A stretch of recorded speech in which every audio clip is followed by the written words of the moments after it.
This is CGTN, China Global Television Network.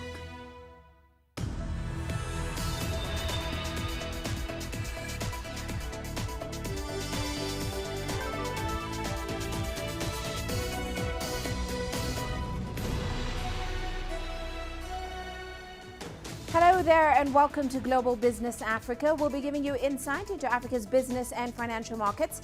I'm Uche Okoronkwo, coming to you from Kenya's capital, Nairobi. Let's start with a look at the markets. Now, world stocks ticked up today, hitting new highs on bets that interest rates will remain low and, of course, the economy will continue its recovery. MSCI's index of emerging market stocks rose 0.3% on the day to a 10-day high, and it's pretty much the same story across Africa's major markets. South Africa's JSE maintaining last week's positive performance. We saw it riding a surge in commodity prices and, of course, a stronger rand. Resources and financial indices both closed in the green today. Resources was up over 8%. Now, also coming up on today's show, Uganda seeks a $900 million loan from the International Monetary Fund.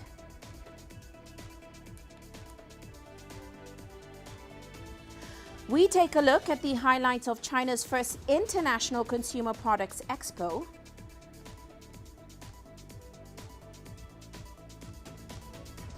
And visit a recycling company that keeps the streets of Egypt clean, one bottle at a time. Well, we kick off tonight's show in Uganda, where the government has approached the International Monetary Fund for another loan. IMF spokesperson Jerry Rice has revealed that the East African nation requested for a 3-year loan arrangement. Although Rice confirmed the arrangement, he did not give a specific amount that Uganda has requested. Now, there are reports that it could be in the range of $900 million.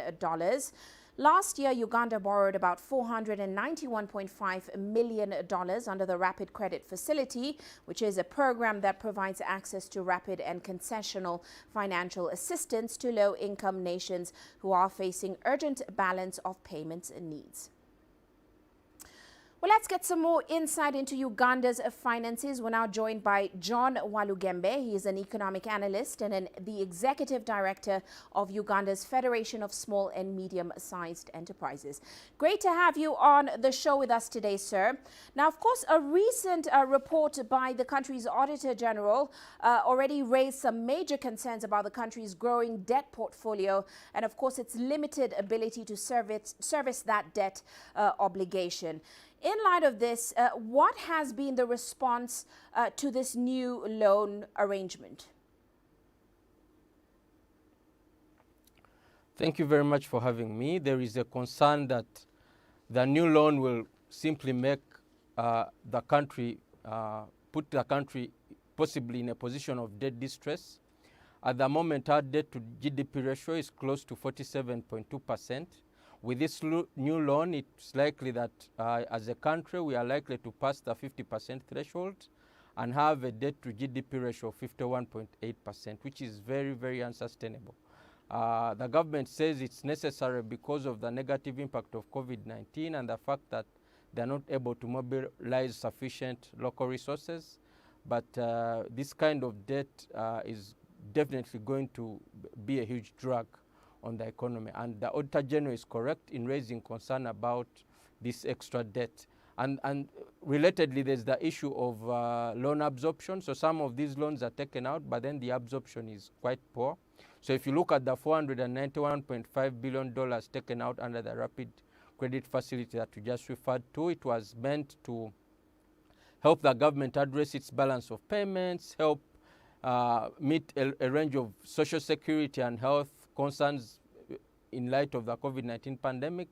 But as you know, there have been accountability kind of queries that have been raised about how this money has been spent. So all stakeholders are concerned about whether Uganda will be able to meet its debt obligations in future. Well, on that note, is it clear right now where Uganda stands on the repayment of that almost $500 million loan which it got from the IMF last year? So Uganda has provisioned, so one of our biggest expenses this year is to pay back, it's basically for loan and interest repayments. So as a country already, our loan and interest repayments account for over 20% of our budget. So I would say Uganda has not progressed much in repaying this loan, either this or other loans. And that's why government has been talking about some kind of debt relief or suspension of repayments and so on. So clearly, the debt and interest payments are becoming a drag on the economy and are making it difficult for the country to kind of recover from the negative impacts of COVID-19.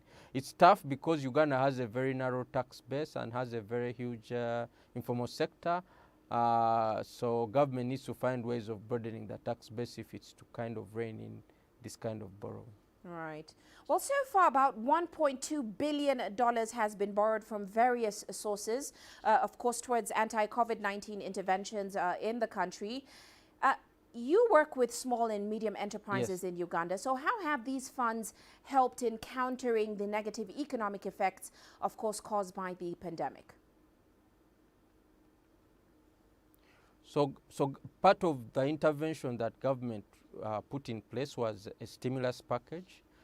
In that package, government allocated close to $1 billion or slightly less than that to the Uganda Development Bank for not just small businesses, but businesses in general to borrow. Government was able to offer some kind of tax relief.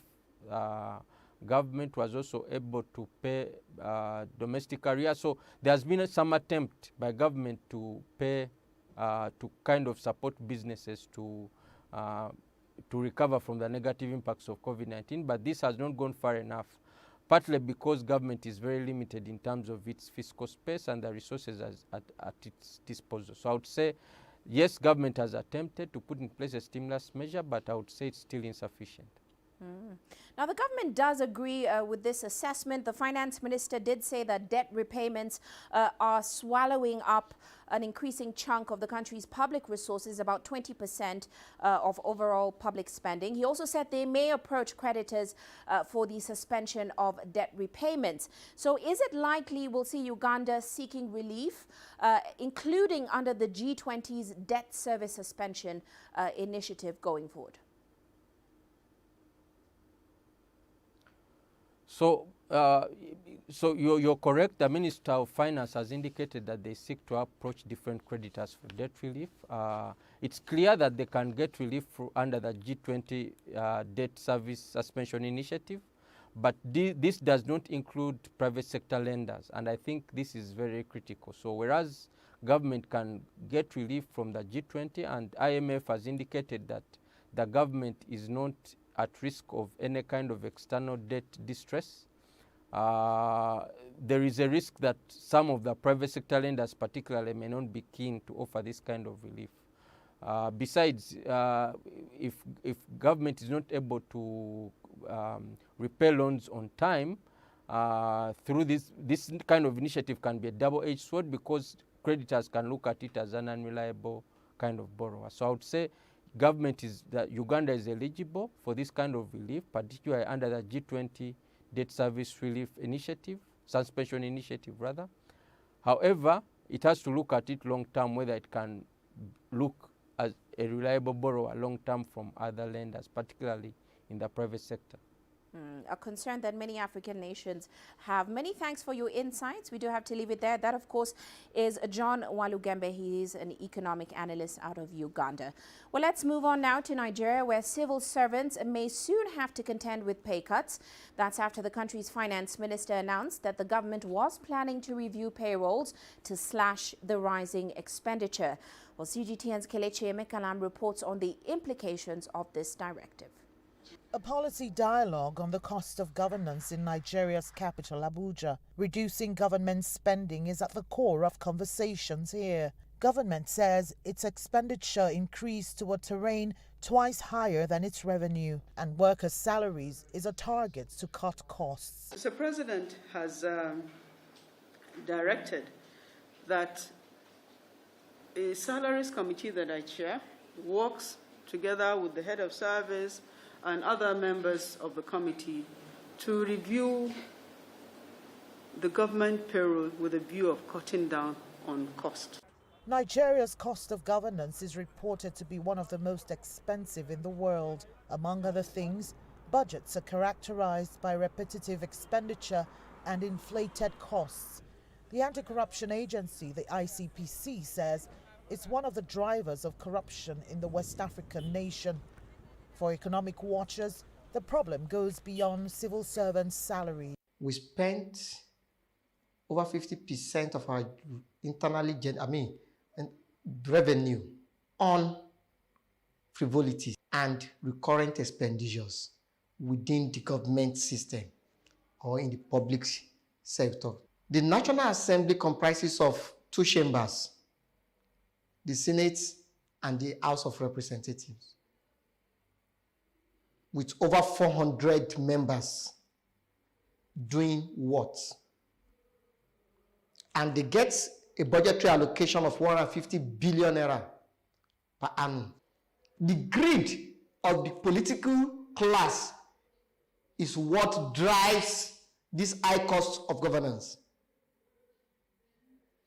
And that is why somebody knows that he has 400 staff, but he's paying 800 staff. We need to really identify that the places we want to cut our costs from are the necessary places, but not the places that will cause more poverty for its citizens. If the cut is only going to be on salaries of workers, it's not going to have an impact. The only time it will have an impact is if they cut the right places. Security votes, we have to cut down on them. We have to talk about remove completely the issues of constituency projects. Economists want government to build models of accountability in the Nigerian system, say it would help the country close corruption gaps and optimize revenue management. Kelechi Emekalam, CGTN Abuja, Nigeria.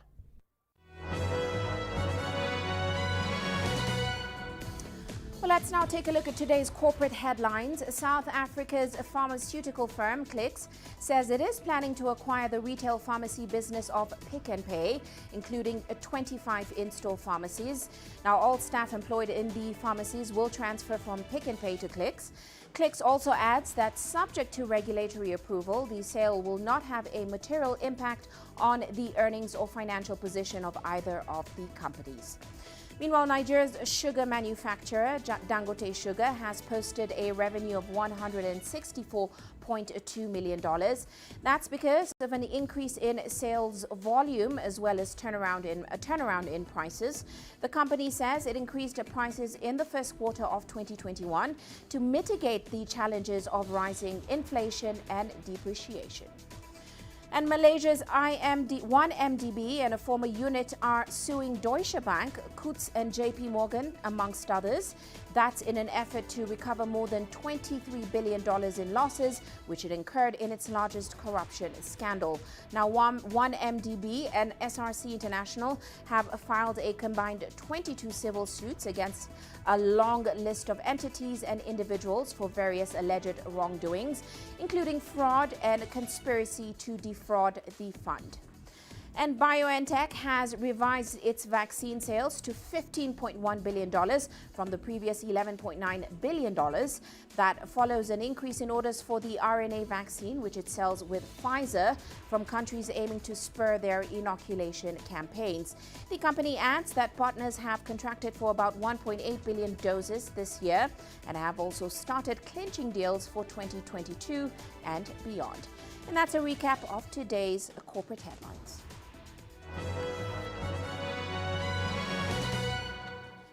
Well, let's head into a short break now, still coming up.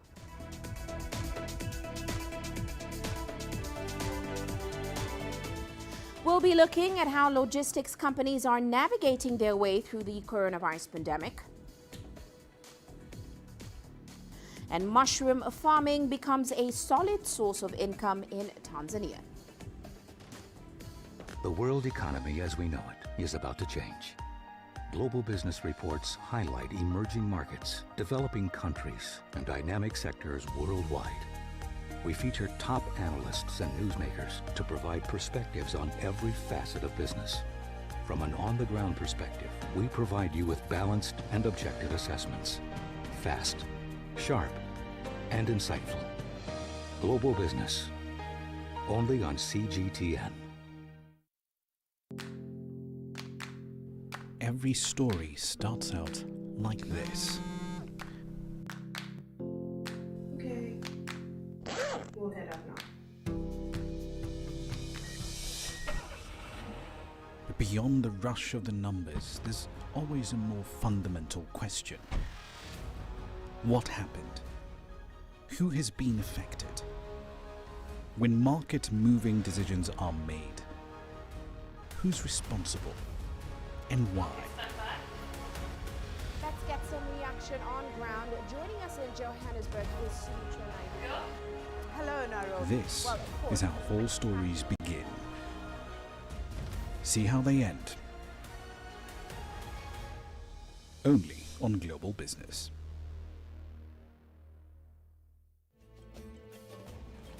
There's more to this place than just glorious landscapes. There's more to it than just, say, Table Mountain or glorious, endless salt flats. There's more to it than countries that are home to some of the deepest mines in the world. There is so much more to this place, even if it is home to some of the finest diamonds on the planet. It is the sheer diversity of the people who call Southern Africa home and the relentless drive to make it a better place that make it so special. And we know that because this too is home.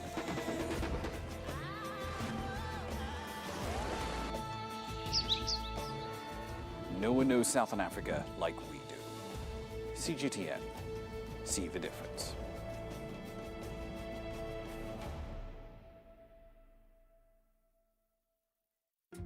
Africa is the nexus of enterprise, and Global Business will tell you why it matters. From the mega investment projects to multi-billion-dollar mergers and acquisitions. Africa today collects, just in terms of revenues from taxes alone, $545 billion a year. If you take 10% of that and you devote it to the energy sector, problem solved.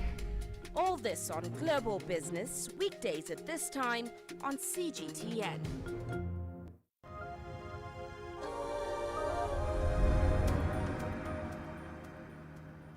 Welcome back. Now, digitalization is transforming the global logistics industry, perhaps more than many other sectors. It is the world's oldest and most global commercial sector, dominated by companies that have operated for decades using long-established supply chain models. Well, today, many of these companies have been forced to adopt new and innovative digital business models in order to retain their market positions. One such company is DHL, which of course has been at this game for over 50 years now. It is a global leader in logistics today, and it is tapping into the digital world. Well, let's get some more insight into how they're keeping up with digitalization. We're joined by Tim Sharvat. He's the CEO of DHL Global Forwarding and Freight. Great to have you on the show with us, Tim. Now, of course, the reality for companies like DHL is that disruptive technologies are significantly changing the way traditional linear supply chain models have worked in the past. Now, give us a sense, how are traditional logistic companies like yours adjusting to that reality? Well, first of all, good evening, Uche, and thank you for having me on your show. And you are totally right. We are seeing more and more tech companies trying to disrupt the way that we've worked in the past. And we've seen this for quite some years now. And for us, this has been also, in a positive way, a challenge, because it also forces us as traditional freight forwarders to rethink the way that we are working. However, in today's time, where we see also capacity being not so frequent as we had in the past, where we see equipment shortage on the air and ocean freight side, it's really important that we also understand how freight forwarding works and how we can make sure that a shipment which is stuck in a harbor somewhere in Asia can really be shipped to the place of destination where it needs to go. So we believe that it's important to learn from these disruptive companies to make sure that the service we provide to our customers gets better as we develop as an entire organization. Now, interesting question that is being asked is, have companies like DHL had to develop a new digital organization altogether, or digitalize an already traditional organization? Give us some insight into that, and certainly the technologies that you are adopting to keep up. Well, my pleasure. We do this from two angles. On the one hand side, within the group, we have six centers of excellence, as we call them, where we have experts sitting together working on subjects like blockchain technology, APIs, data lakes, or Internet of Things. And they work on mostly projects which can be used in any one of our divisions. I'll give you the example that we use APIs, for example, to work very closely and very quickly for customer bookings, and especially more modern companies use these kind of booking systems. That makes it very easy for them to hook up to us as a group. And we use these expertise from these central departments and work together with the ones in our responsibility. So in my part of the business, the traditional freight forwarding business, we have a digitalization department which also manages the IT and interfaces into the major products, being air freight, ocean freight, customs clearance, and road freight. So we come from both angles to get expertise into close to our customers to make sure that they also sense that we are not just an old traditional company, but a company who's very capable of working with modern technologies. Well, let's refocus on Africa. Here in Africa right now, the marketplace for logistics services, they've become quite competitive, mostly via online portals. We're seeing many companies creating locally relevant applications. Now, where are you looking to invest on the continent going forward in order to stay ahead in the game on the continent? Well, first of all, Africa for us is a very important continent, and this was the first continent also where we rolled out our brand new transport management system, which for freight forwarding is the backbone of any digital innovation that we can bring to our customers. So Africa was the first continent and the first regional organization also where we rolled this out. And because we know that visibility and transparency is so important for the countries within Africa, we also made sure that one of our platforms, which we named Saludo, which is a trucking FTL platform, has been released into 25 different countries, or the 25 most important markets in Africa. We always say from Cairo to Cape Town, you can use Saludo. This is managed by our organizations in the different countries.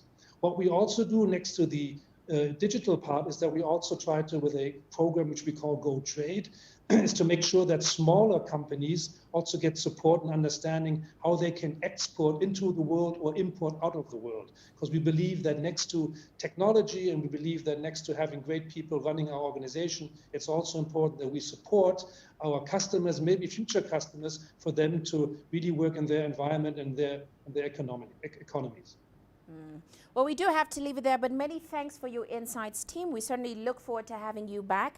That, of course, is Team Sharvat. He's the CEO of DHL Global Forwarding and Freight. Well, let's move on now. Mushroom farming in Tanzania is seeing a rise in popularity. While they were once only picked in the wild, mushrooms are now being commercially grown, providing producers with a solid source of income. Well, CGTN's Isaac Lukanda went to meet some of those venturing into fungi farming. These rows of compost-laden plastic bags are actually a mushroom farm. Through them, Paulina Ndiatabura, a 75-year-old mother of 10, has found a new source of income. 2 years ago, she was a stay-at-home great-grandmother. Now she harvests 3 to 4 kilograms of mushrooms a day. Here, mushrooms are bought for $3.50 from farmers like us. Those who buy from us sell at $4.50, making a profit too. Some go as far as selling a kilo of mushrooms for $6, so the money I get is enough for me. Paulina's farming instructor says with the right knowledge and skills, a few square meters can yield up to 200 kilograms of mushrooms a day. He believes large investments are the key to boosting the country's output. Smaller farmers sometimes lack the morale to produce more, asking themselves, if we produce more, then what? But if they're giant producers who penetrate and sell the product outside the country, others will be encouraged. More will come forward to invest, produce and sell. According to the Tanzania Mushroom Growers Association, there are more than 10,000 mushroom farmers in the country. They produce nearly 2,000 tons of oyster mushrooms every year. Mushrooms can be farmed on small plots of land, making them an accessible crop for independent farmers. Full of nutrients, they are also environmentally friendly, which helps protect growers from weather variations.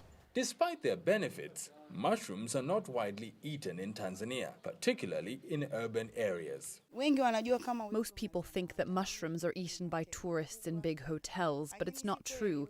Mushrooms can be eaten at home the same way you eat vegetables or fish. I eat mushroom soup the most.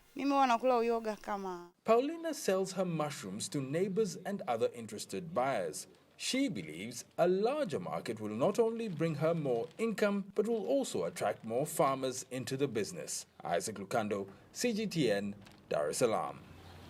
Now, the COVID-19 epidemic has had a dire impact on jobs and livelihoods in South Africa. But one industry is finding its feet again. Interest in hydroponic farming started to grow ahead of South Africa's lockdown, which of course pushed many people out of the economy. Now that the country has eased its lockdown restrictions, these hardworking farmers are once again putting their shoulders to the grind. CGTN's Julie Shire reports. It's a cold morning in Johannesburg. Young farmer Putseletso Mamogali and her team are harvesting their latest crop of spring onions at a rooftop garden in the city center. The produce is sold to restaurants and major retailers. We normally plant leafy crops. We plant stuff like spring onion, lettuce, our basil and our mint. When you supply a restaurant, they prefer this type of crops because then they say it stays fresh for longer compared to something that you grow outside, because then it's sort of like don't get all of the nutrients that it needs. Mamogali has been running this farm for 3 years. She first cut her teeth in traditional farming, but was later drawn to the soilless hydroponic techniques. Crops are less dependent on weather conditions and natural elements. You get a lot of plants in a small area compared to the open land, because then for a lot of plants you need a lot of a bigger space, and then you end up using a lot of water. So with this one you save water because the water keeps on recycling. You don't need a lot of labor when it comes to planting, harvesting, and compared to the other one, because then you need a lot of people to help you to harvest and plant too. Vertical farms are sprouting up in small spaces and rooftops around South Africa. Mamogali is one of several farmers being mentored by the Urban Agriculture Initiative and other companies. They will give you a farm like this one here at Putseletso, and then you run the farm, but they will give you the support with the resources, the technical experiences, everything that you're going to need, the market. And then from then when they're done is that after 3 years or so, they do the analysis. The sector is slowly growing, but there's still many hiccups. Negotiating space with landlords is sometimes tricky and funding is hard to come by.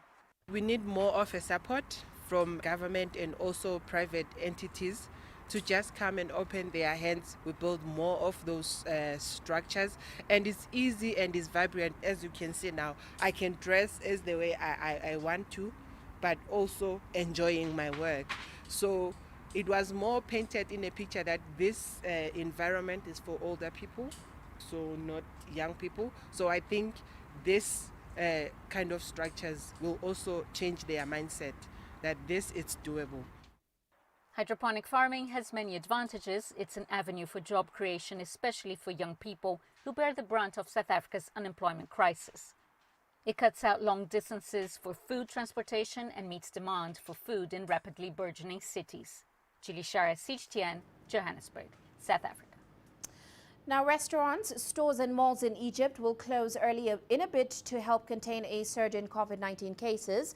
Large gatherings and concerts will also be banned for 2 weeks as the country approaches the last days of the Muslim holy month of Ramadan and Eid celebrations.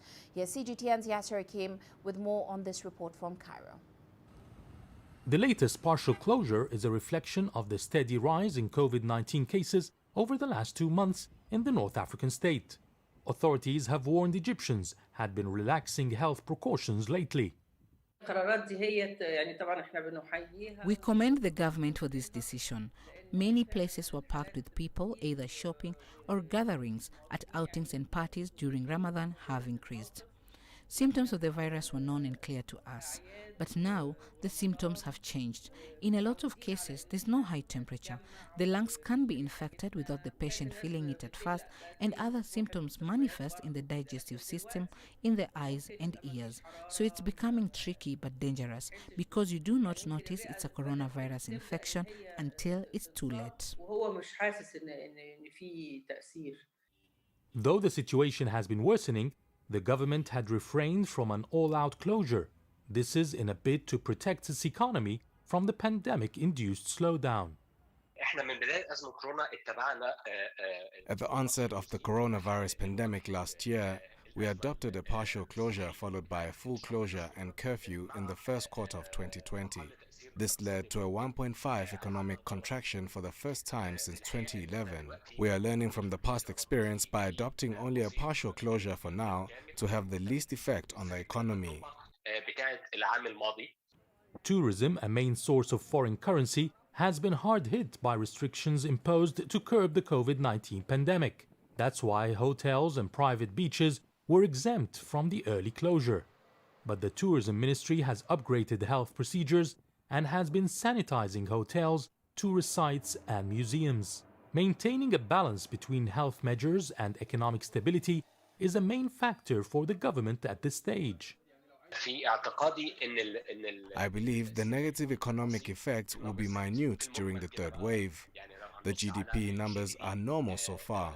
We are entering the summer season. Last June, July and August, we saw a significant drop in infection rates. We are at the same period during into the summer, so I think the third wave will be contained quicker than last year. Meanwhile, health authorities are working hard to curb the spread of the virus. Adoption of health measures and vaccinations is the way out. Countries that have inoculated a high number of their citizens have seen a drop in infection rates. At this point, our main option is sticking to health measures. Everyone must deal with others as if they are infected and take the necessary precautions. We have to take the vaccine. Many are refusing in fear of side effects, but there's no alternative. We must all get vaccinated at a short period of time so that the chances of infections will drop. The government hopes the closure of the restaurants, malls, and the ban on mass gatherings and weddings would prevent a further spread of the pandemic, especially during the Eid festivities. The government had set the closure until the mid of May. However, it has warned that if the number of cases does not go down, it will be extended until June. Yas Hakim for CGTN, Cairo. Well, we are heading into a short break now, but lots more still to come. Do stay with us.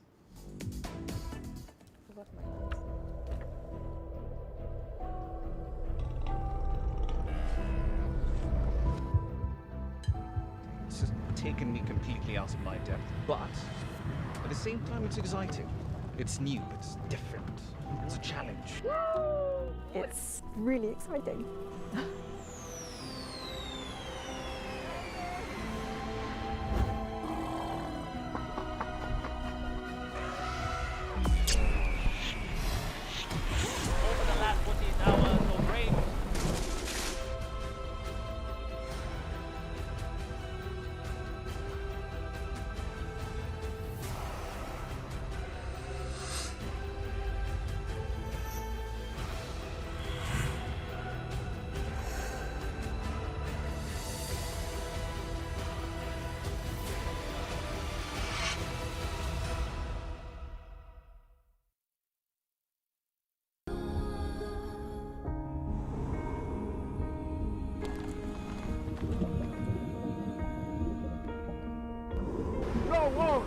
No one again began holding guns. Machine guns from police forces towards the protesters.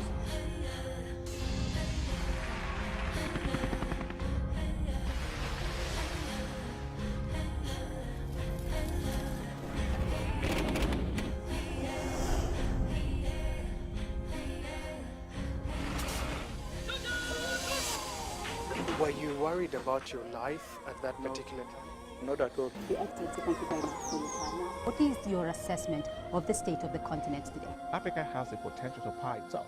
Excuse me.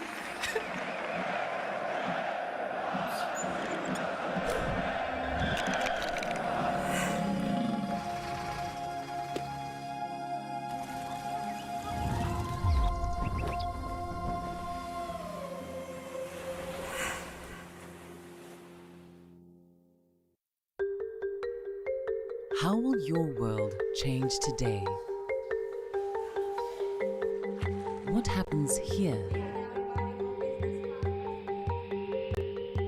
What happens there? Or what you make happen for yourself. If it matters to you, it matters to us too. Your stories are the stories that need to be told. Africa Live.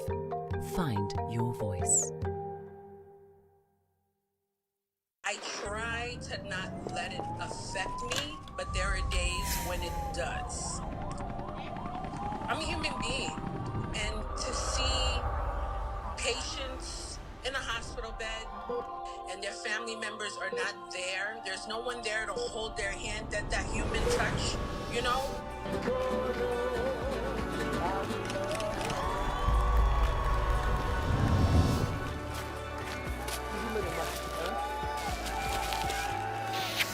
I just hope everyone can remember that the situation is not permanent and that everything will get better eventually.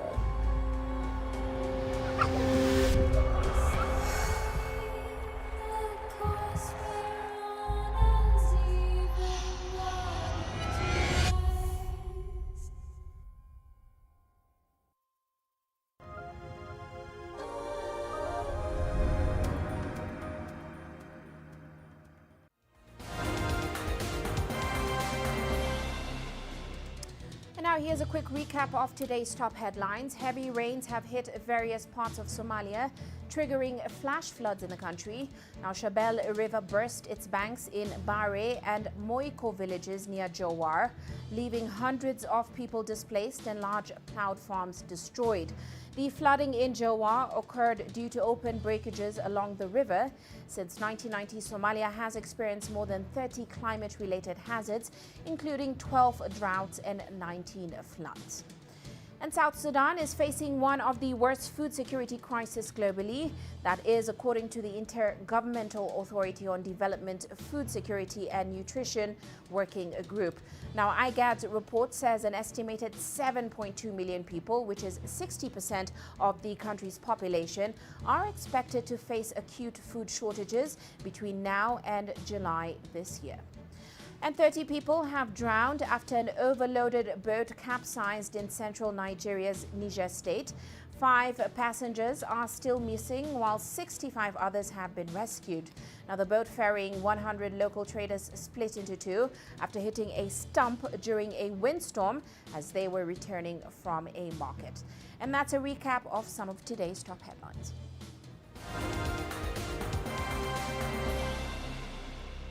And now to some international news. Gasoline futures are ticking higher following a cyber extortion attempt on a vital U.S. pipeline. Now, the Colonial Pipeline delivers 45% of East Coast fuel supply. The shutdown had reportedly been carried out by a criminal gang known as Darkside, which stole a large amount of data starting the day before Colonial halted its operations. Now, Darkside apparently used a type of malware designed to lock down systems by encrypting data and demanding payments to regain access. Colonial has engaged a third-party cybersecurity firm to launch an investigation and contacted law enforcement and other federal agencies. And to Australia now, the country has said it was disappointed over China's decision to indefinitely suspend an economic dialogue between the two. It is the latest in a worsening political relationship that has included trade barriers and torn-up agreements. But as Greg Navarro finds out, the overall trade relationship between the two countries remained largely unaffected, at least for now, and that's thanks to one valuable commodity. There have not been a lot of public comments from Canberra about China's decision to suspend the Strategic Comprehensive Economic Dialogue with Australia. Experts say the move won't have much of an impact on the trade relationship between the two countries. The reality is, of course, that there haven't actually been any dialogues under the Strategic Comprehensive Economic Dialogue since the middle of 2017, when the present Prime Minister, Mr Morrison, participated in them as Australia's Treasurer at the time. And of course, as we know, there haven't been any other ministerial level interactions between China and Australia in the past 2 or 3 years. The move by China is seen as a response to the Australian government's use of a new Foreign Relations Act last month, which essentially tears up an agreement between the state of Victoria and China's Belt and Road Initiative. Australia, under our government, will always protect Australia's national interests. The relationship between Beijing and Canberra has noticeably worsened since Australia led the charge last year for an international investigation into the origins of COVID-19. China followed with trade restrictions on several Australian export products, including wine, barley, seafood, and coal. But despite those restrictions, Australia's trade surplus with its biggest trading partner has remained strong. And the reason why Australia's overall trade surplus has held up so well is because Australia's selling record amounts by value of iron ore to China. Australia is the world's largest producer of iron ore, which is currently enjoying record prices. Iron ore is a vital component used to make steel. For now, experts say China would struggle to find new sources to meet its growing demand the way Australia currently does. But they warn that won't last forever. Here's what's going to happen within the next 5 years. Iron ore prices are going to fall, and then what we're going to be left with is the plain reality that non-iron ore exports to China are down by 40% compared with the same period last year. The scrapping of the Strategic Comprehensive Economic Dialogue likely won't have any immediate economic impacts, but some experts say it is the latest evidence of a souring relationship that is not getting any better. Greg Navarro, CGTN, Sydney. Now, over the past decade, China's consumption power has shifted drastically from brick and mortar stores to online shopping. This is in part reflected in the success of live-streamed product promotions. Well, our young Cheng Chi caught up with a leading Chinese live streamer to understand the industry better.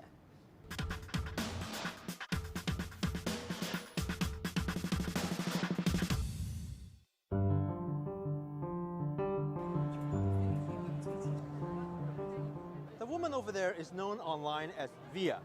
Who is she? Arguably China's #1 salesperson right now. 是有很多商家跟我们一块儿。对，来我们看一下这个产业比较好的高品质的酒，全部加货了啊。那就只能下一个了。Just look at the crowd around her. Live streams that promote consumer products have become immensely popular in China in recent years. Last year, Via helped the brand sell $4.8 billion worth of goods. Every time she goes online, she just gets people buying. Now, if you're living outside China, you might wonder why. Isn't it just like the good old infomercials on TV? Super strong waterproof tape. Why is it so popular in China, making people like Via so successful? Well, granted, she's a very hard worker, but work ethics alone don't seem to explain it all. To better understand this, we need to look deeper into China's e-commerce ecosystem. Well, we caught up with Via earlier. Here's how she explained it. 我自己个人理解的，为什么就中国电商直播会迅速发展，是因为 I think live streamed sales are so popular in China because the country has a very good digital payment environment. You see, when your parents go grocery shopping, they only need to use their phones to pay. When our homes need a light bulb or some paint, we buy them online. It's become a habit. Many of Via's fans will tell you that if you go on her live streams, it won't be long until you'll get enticed by a product and you could buy it right then and there on the streaming app, which is, to be honest, kind of designed for you to buy on impulse. 3、2、1，上链接。上链接。 Now imagine hundreds of thousands of people doing that at the same time. 瞬间8万份全卖光了。哇，这太快了。 That's why, even though brands are required to offer discounts to get featured, many of them are happy to do it because the high turnover could make up for it, not to mention the great exposure that they'll get. So many people are saying, okay, so the success of streamers like Via is all about getting low prices, right? there might be something more than that. I don't think low prices mean good products. If you talk about low prices, they are everywhere. See, in order to get a product featured in a top live stream, a brand needs to worry a lot more. Once it is featured, it needs to maintain quality as orders jump, hold sufficient inventory to avoid shipment delays, and effectively process customer services, including returns. VIA has an incentive to be very strict with these requirements. Why? Because it's the internet, and her reputation is on the line every day. VIA promotes up to 40 items per live stream, and one bad promotion could threaten her career. User comments can be brutal. This has happened to others in the industry before, and regulators are now also watching very closely. Therefore, companies who want to get in on the frenzy that is live streaming need to face rising levels of scrutiny and up their games in pretty much all aspects. There's just no way around it. Meanwhile, Chinese mobile phone brands are making their presence felt in Southeast Asia. They now account for more than half of all smartphone sales in markets such as Malaysia, the Philippines and Indonesia. As our Rian Melzer now reports from Malaysia, Huawei continues to provide healthy competition at the upper end of the market. With their prominent storefronts in Malaysia's top malls, Chinese phone brands such as Huawei, Oppo, Vivo, Xiaomi, as well as newer entrants, have become household names here. Each has its strengths. Huawei is definitely, up there, fighting amongst the high-end range, but the mid-range and entry levels where the Chinese brands usually perform a lot better. Over the past 12 months in Malaysia, Huawei was second only to Apple and ahead of Samsung with around 1/5 of the market. And together, Chinese brands had more than 50% market share. More and more Chinese phones they're including a lot better tech in their phones. More so on the camera front these days, that seems to be the focus. AI, Huawei, that's definitely up there. A lot of consumers are looking for phones with good cameras, and Chinese phones, they meet that need. It's all helping change perceptions of the Made in China tag. I'm very happy with my Huawei phone. It really delivers what I need. I trust the Chinese technology. I think it is very advanced, reliable, and also you get more value for your money compared to the brands from other countries like America. The Chinese phone brands aren't just competing against the likes of Apple and Samsung, though. But in mid and entry-level ranges, competition is mainly amongst themselves. That increased competition and the Chinese brands' concerted push into the Southeast Asian phone market should ensure consumers get more choice, more value, and more technology for their money. Ryan Melzer, CGTN, Kuala Lumpur.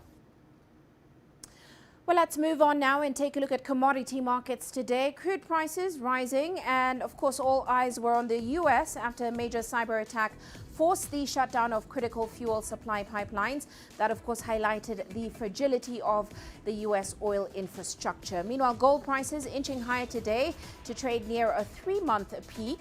The metal was boosted after weaker than expected US jobs numbers did help to support hopes that interest rates will remain low for some time. On that note, let's take a short break now, still coming up on the show.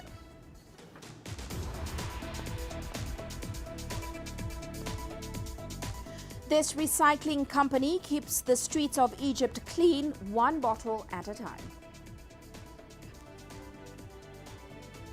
And a Tunisian startup that taps into the unbanked market with an innovative way to make mobile payments.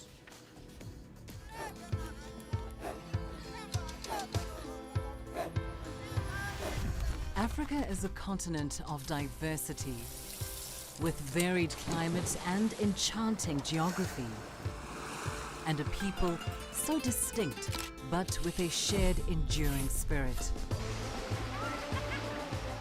We are at the heart of the continent to bring you the untold stories. Let's have a look.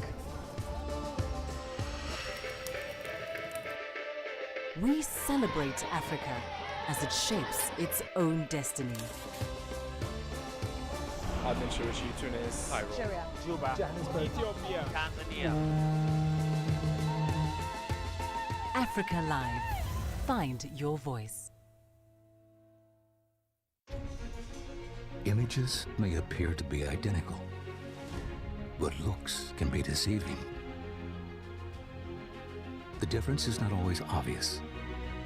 It has to be discovered. There are always different sides to a story. We put the focus on the details. To see more, to understand better. CGTN. See the difference. The greatest journeys, the greatest sights, the greatest adventures. Here in Qanater, this weir allows the locals to walk on water. We're far more than just TV news. We're your passport to the wonders of Africa. To bring you stories of struggle, survival and hope.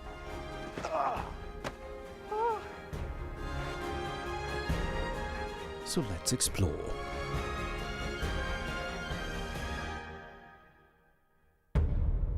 CGTN. See the difference.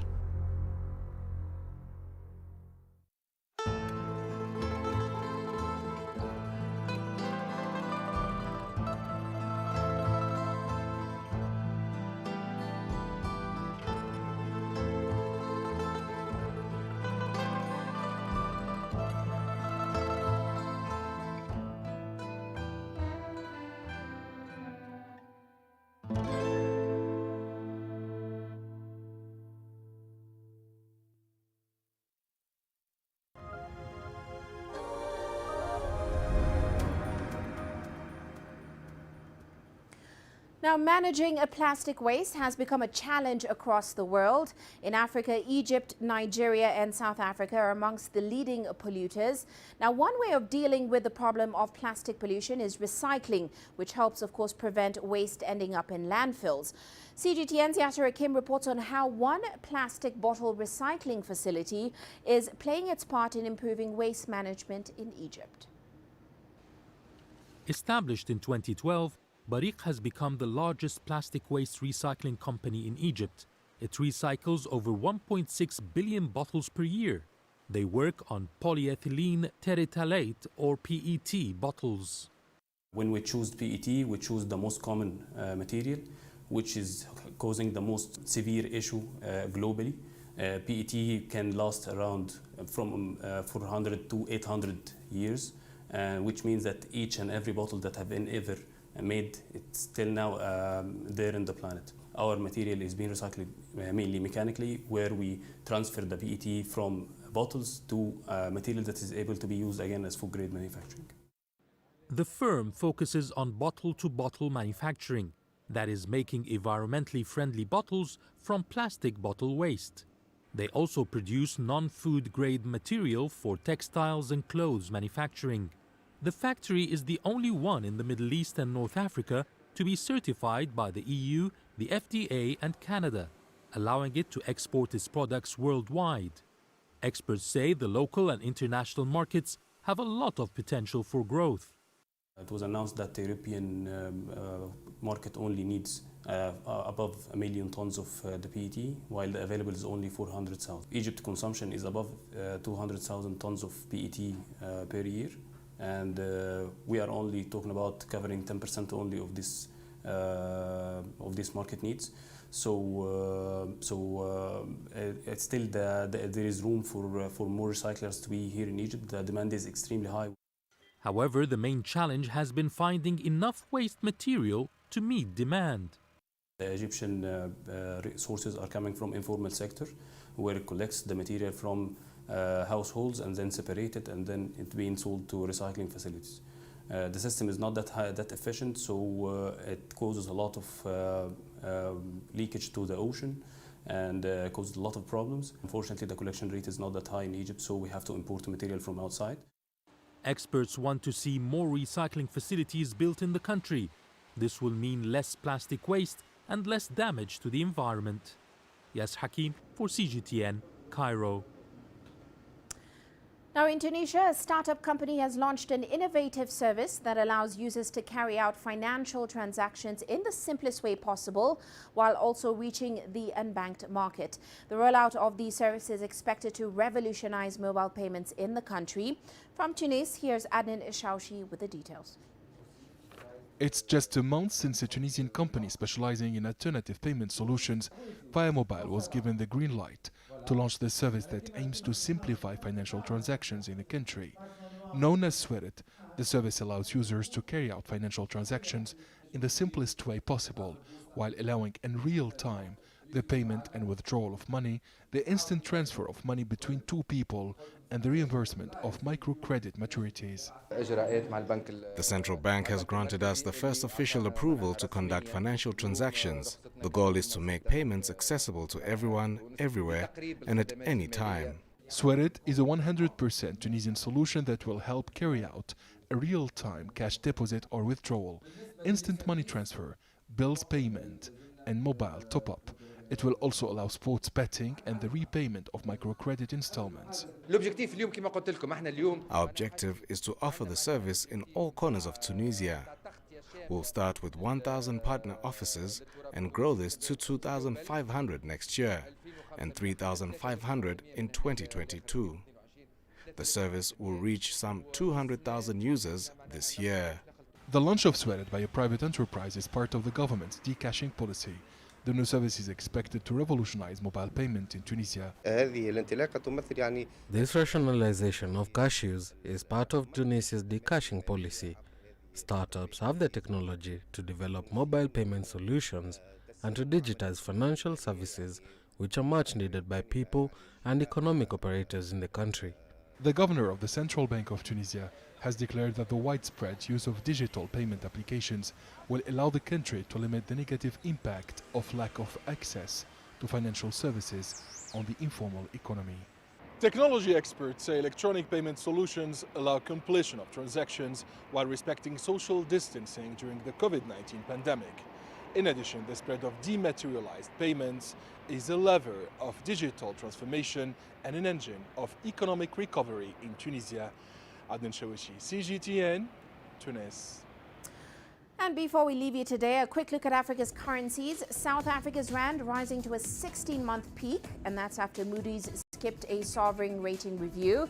It broke below the 14 rand per dollar mark for the first time in 16 months, stretching last week's rally, which of course was supported by bond inflows. Meanwhile, Nigeria's naira appreciated across forex markets as dollar supply improved by about 38% in the country. And that's it for this edition of Global Business Africa. Remember, you can send your feedback to the contacts on your screen. You can also follow us on our various digital media platforms. From me, Uche Okoronkwo, and the rest of the team, thanks for watching.